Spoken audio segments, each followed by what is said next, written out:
A primeira sensação que eu comecei a sentir quando eu comecei a orar no quarto do meu filho. Qual é o propósito que eu comecei a orar? Nós, irmãos, nós não se davam muito bem. Eu orava, eu buscava Deus. Quando eu chegava em casa, a gente sempre tinha discussão. A gente não se entendia. E eu comecei a orar no quarto do meu filho.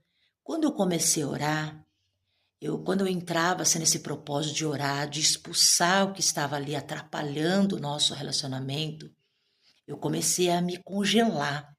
Eu sentia meus pés muito frios, muito gelados meus pés.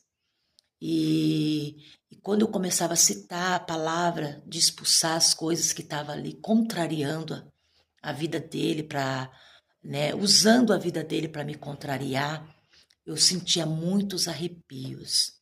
Toda vez eu me sentia arrepios. Tinha momento que eu sentia um gelo na minha perna. E eu começava sempre a orar, sempre.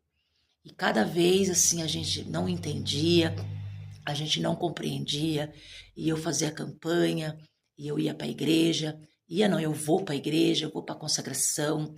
Aí comecei a levar as peças de fronha, né, para a gente orar na consagração de manhã.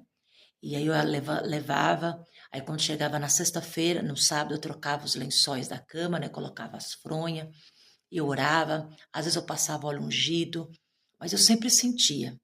E teve um tempo que estava muito, muito difícil, assim, entre eu e ele. E quando eu orava, assim, né, quando ele saía à noite, assim, ele voltava, eu sentia cheiro estranho, né? Toda vez que eu entrava no quarto, eu sentia cheiro muito estranho. E eu começava a orar e pedia para Deus, né, para que Deus expulsasse aquilo que estava ali, né, que estava atrapalhando, que estava usando a vida do meu filho. E foi passando tempo, irmãos, não foi assim de um dia para o outro, não foi de uma hora para outra, não, foi passando tempo, foi passando meses. Hoje, meu filho ainda não não voltou para a presença do Senhor. Mas hoje, assim, sabe, hoje eu até emociono, porque hoje, assim, sabe, mesmo que muitas das vezes a gente acaba, eu falando alguma coisa, a gente não fica mais sem se falar.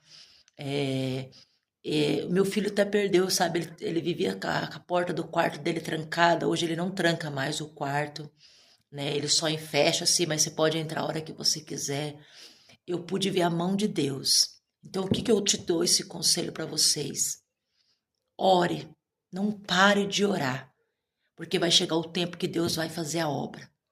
O mal que está usando a vida dele para afrontar você, mãe, você, pai, você tem